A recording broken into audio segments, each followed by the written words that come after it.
Hello hi welcome to Navya Gowda kitchen YouTube channel.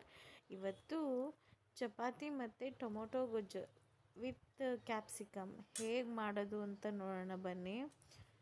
ಈಸಿಯಾಗಿ ಮನೇಲಿ ಮಾಡ್ಕೊಳ್ಳಿ, ಇರೋ ಐಟಮಲ್ಲಿ ಮಾಡ್ಬೋದು, ಎಕ್ಸ್ಟ್ರಾ ಏನೂ ಬೇಕಾಗಿಲ್ಲ. ಬಾಣಲಿ ಇಟ್ಕೊಳ್ಳೋಣ. ಎಣ್ಣೆ 3 ಸ್ಪೂನ್ ಎಣ್ಣೆ ಹಾಕ್ಕೊಳ್ಳಿ. ಎಣ್ಣೆ ಕಾದಿರೋದಕ್ಕೆ ಸಾಸಿವೆ ಅರ್ಧ ಸ್ಪೂನು. ಚಟಪಟ ಅಂತ ಸಿಡಿದ ಮೇಲೆ ಹಸಿಮೆಣ್ಸಿನ್ಕಾಯಿ ಹಾಕ್ಕೊಳ್ಳಿ. ಹಸಿಮೆಣ್ಸಿನ್ಕಾಯಿ ಹಾಕಿದ್ಮೇಲೆ ಈರುಳ್ಳಿ, ದೊಡ್ಡದು ಒಂದು ಈರುಳ್ಳಿ ಹಾಕ್ಕೊಂಡಿದ್ದೀನಿ ನಾನು. ನೀಟಾಗಿ ಫ್ರೈ ಮಾಡ್ಕೊಳ್ಳಿ. ಕರಿಬೇವಿನ ಸೊಪ್ಪು ಸ್ವಲ್ಪ ಮಿಕ್ಸ್ ಮಾಡ್ಕೊಳ್ಳಿ. ನೋಡಿ, ಈ ಥರ ಸ್ವಲ್ಪ ಬ್ರೌನಿಶ್ ಥರ ಟರ್ನ್ ಆಗ್ತಿದೆ ಅನ್ನೋ ಟೈಮಲ್ಲಿ ಕ್ಯಾಪ್ಸಿಕಮ್ ಹಾಕ್ಕೊಳ್ಳಿ.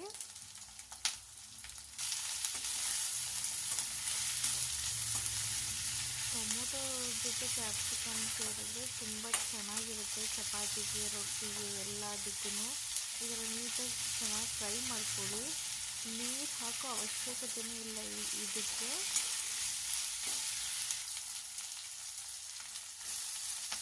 ಟೊಮೊಟೊನ ನಾನು ಸಣ್ಣದಾಗಿ ಉದ್ದು ಕಟ್ ಮಾಡ್ಕೊಂಡಿದ್ದೀನಿ. ಅದನ್ನು ಹಾಕ್ಕೊಳ್ಳಿ, ಮಿಕ್ಸ್ ಮಾಡಿ ರುಚಿಗೆ ತಕ್ಕಷ್ಟು ಉಪ್ಪು ಹಾಕ್ಕೊಳ್ಳಿ. ನೋಡಿ, ಈ ಥರ ಬೇಯಿಸ್ಕೊಳ್ಳಿ.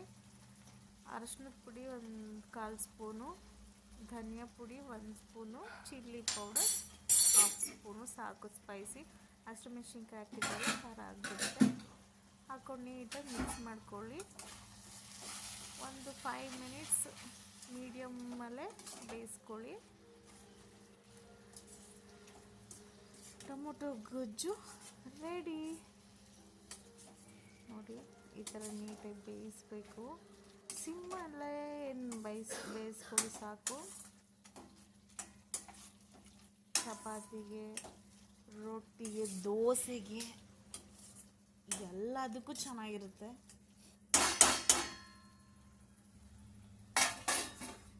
ಸಿಮ್ಮಲ್ಲೀಗ ಬೇಯಕ್ಕೆ ಇಟ್ಟಿದ್ದೀನಿ. ಇವಾಗ ನಾವು 2 ಚಪಾತಿ ಮಾಡ್ಕೊಳ್ಳೋಣ ಅಂತ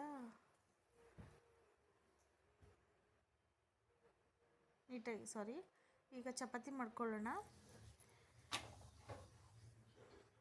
ಟೊಮೊಟೊ ಗೊಜ್ಜಿಗೆ ನಿಮಗೆ ಚಪಾತಿ ಮಾಡೋ ರೆಸಿಪಿ ನೆಕ್ಸ್ಟ್ ವೀಡಿಯೋಸಲ್ಲಿ ಹಾಕ್ತೀನಿ.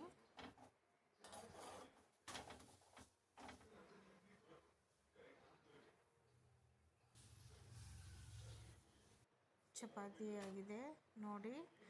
ಈಗ ಟೊಮೊಟೊ ಗೊಜ್ಜು ಮತ್ತು ವಿತ್ ಕ್ಯಾಪ್ಸಿಕಮ್